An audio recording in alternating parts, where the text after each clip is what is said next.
chick bow, chick bow, chick bow. No, that's not the intro. Hello and welcome to In the Court of the Wenton King, Part 3. And Part 3 is... Led Zeppelin III. Led Zeppelin III. Hello, Led Zeppelin III. We're now going to review Led Zeppelin III. That's Led Zeppelin III. That's the cover. It had a weird wheelie thing that went round on the vinyl, which we don't have, so you can't see that. Terrible cover. Sort of like, okay, we've poured all our creative energies into the songs. And interesting. Number 3 album. Not Peter Gabriel. They're not even numbered. All his albums are called Peter Gabriel. The first 4, sort of. But he's a bit weird, isn't he? This is the first track. Okay, the first track is Immigrant Song. Dun, dun, dun, dun, Dun, dun, dun, dun, dun, dun, dun, dun. You do the vocals, Kev. Yeah, but all the Led 1 and Led 2, they started with a catchy riff, basically, didn't they? Yeah. That was the hook. It's not my favourite Led Zeppelin song, but it is very famous now. I think it's become more famous in the last few years. Now, once they started letting people use it in films and stuff. It was sort of like a hidden gem, wasn't it, almost? It was sort of, we haven't exploited this. Yeah. Which is some of the other... But it is the stereotype rather than what Led Zeppelin actually sound like. We get that out of the way, and we've got a track called Friends. Friends, yeah. No, this is an interesting one. I think it's where Page and Plant. It's the first time we hear the Page and Plant thing fully.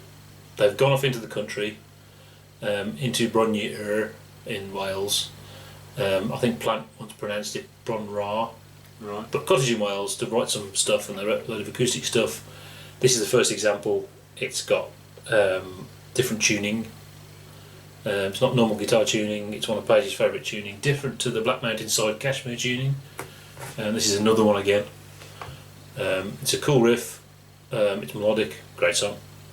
Yeah, I like it. I think he's got an excellent arrangement. There's a couple of tracks on this album that are sort of, they're like crescendo songs. They start slow and build and build and build. I do tend to find that with songs like that, I'm getting a little bit bored towards the end because all it's doing is getting faster. I'm not really listening to the vocals, but I mean, the interesting arrangement just about keeps me interested all the way to the end on this one. That's interesting. But I mean, when it first comes on, I think, yeah, I love this track. Yeah, this is a great song. Plant's vocals have refined by this point as well, which is very significant. This is what Robert Plant wants to sound like as a grown-up, is this album. Yeah. Okay, next song. Celebration Day. Celebration Day. Back to riffy guitar stuff. Bit more to it than Immigrant Song. A bouncy chicken Big thing, isn't it? riff, big upbeat thing.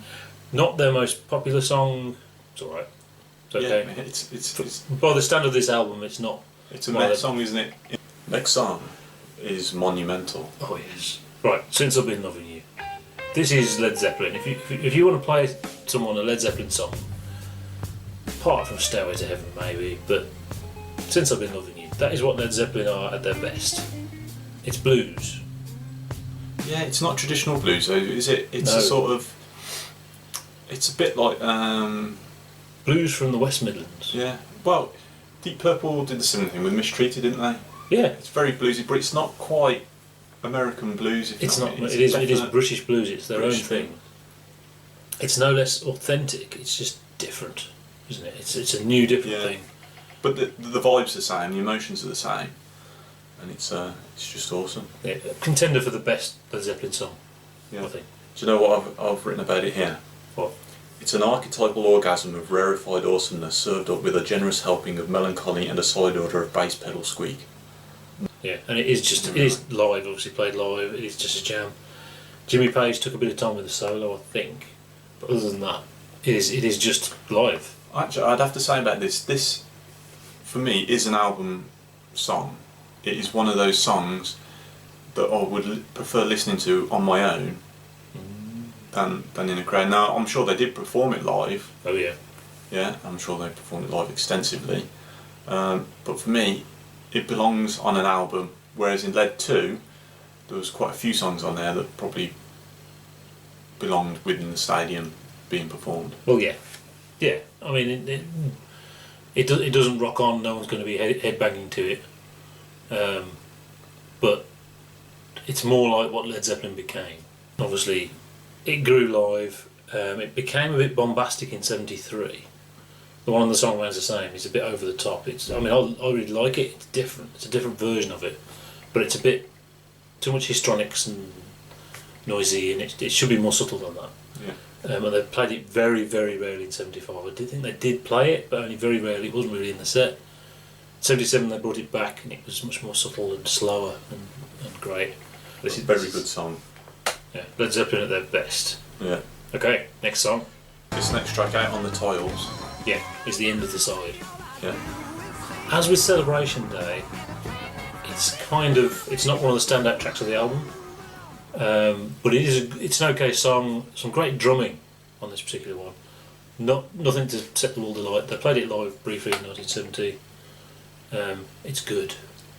My problem with this song is I don't think I've ever really listened to it properly, because I'm always debating in my mind whether I should hit rewind and listen Since I've known you, to the previous track again. Now the second side, which at the time was controversial. I mean, the first side was to a certain extent traditional Led Zeppelin, as was expected. Second side was much more folky, and it opens with Gallows Pole, which is a proper traditional, going back hundreds of years, traditional song. This is their own version of it. Obviously, there's interpretations of different versions in there, but it's their own music to it. It's another one of those crescendo songs, sort of starts. It's a building song. And another Page and Plant thing, although they didn't write it. Yeah. But the next song, Tangerine, credited to Page on his own. So there's no input from Plant on Tangerine. It's a nice song. What's with the false start at the beginning? I think it's a segment of Tangerine. Right, okay. I think it's a joke. Okay, no, It might not be, but I suspect it's a joke. It's my go to the toilet song. Okay. If it comes on and I want a cup of tea or I need to go to the toilet, I'll let it play while I go to the loo. It starts quite nicely. It sort of alternates. There's not a big change, but there's like a soft bit and then a slightly harder bit where the drums come in, the beat comes in. The soft bit, it kind of promises a little bit, and I think, oh, this could be interesting. But when it actually gets to the beat, I'm a little bit disappointed. I think it could be a little bit better. Fair enough. Yeah. I like it. I've always liked it. I think it's a nice song. I like the guitar solo. And it starts off minor-y and then builds into a happy ending. Yeah. But not the best song on the album. Next song.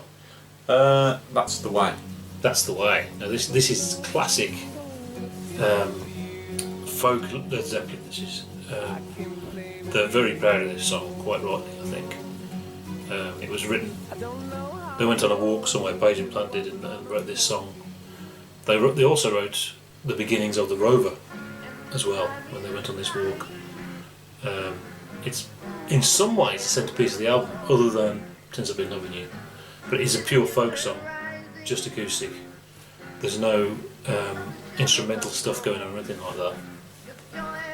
It's all singing and guitar, and that's it. But great song. It has.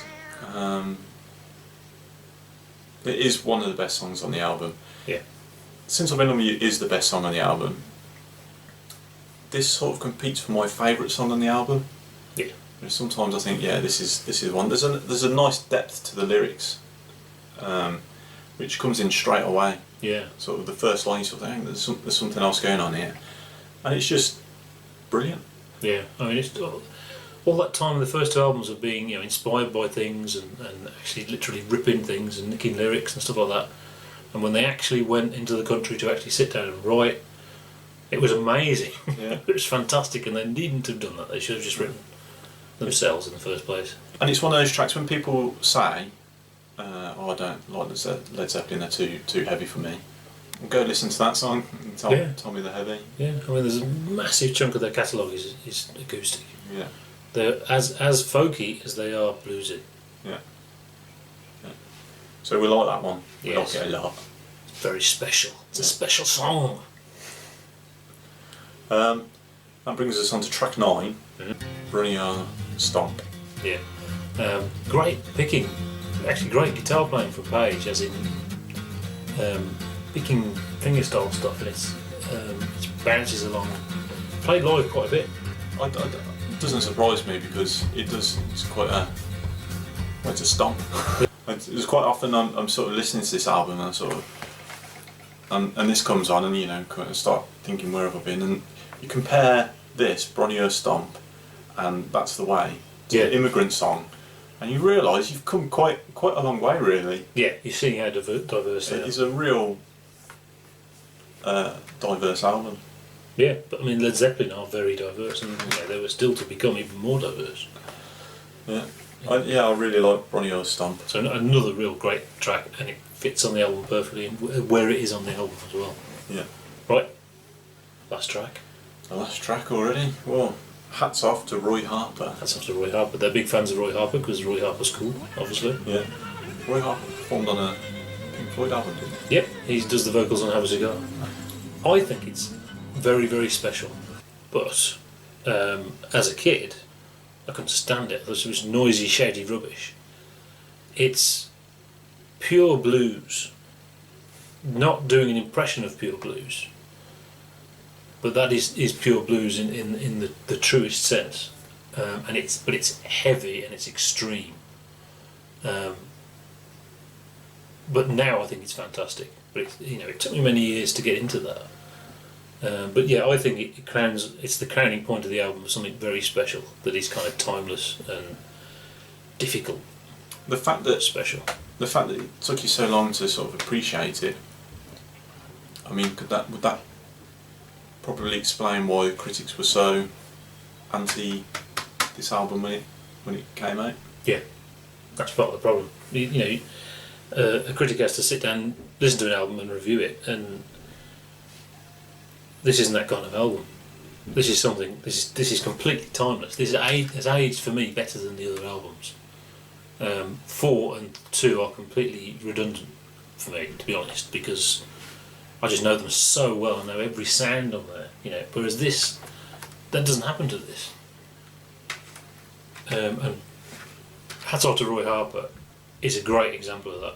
It's just great. If you listen to Robert Johnson, he's essentially doing the same thing, but it is louder, but it is essentially the same thing. So very special. Yeah. I haven't put the years in that you've put in. True. I do appreciate it. It's just, does it belong to this album? I'm not sure. That's interesting. Yeah. It's a tribute to their mate Roy Harper.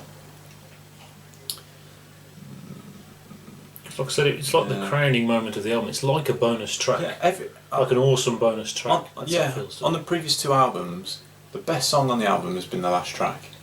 Yeah. Yeah. Or not so much. It's very much signified the direction that they're going to go. Yeah.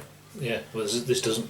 And this doesn't. And you're right. It feels like a bonus track. In fact, there is one more track on here than the previous albums. There is. They both had 9. This one's got 10. And yeah, I would treat this as a bonus track, which would mean chances are I'd actually probably stop it before it played. Yeah, it's not an easy ride. It's not, no, and maybe, but you do need tracks like that on an album, especially the albums coming out of this era, because this is a bit of a change in the attitude to making music. We're moving away from singles and towards albums. Yeah.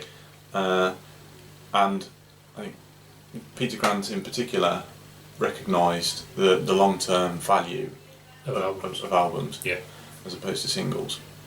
And the only way that albums like this can still sell today and still be interesting today is because of tracks like hats off to Roy Harper. Yeah. Because it takes time.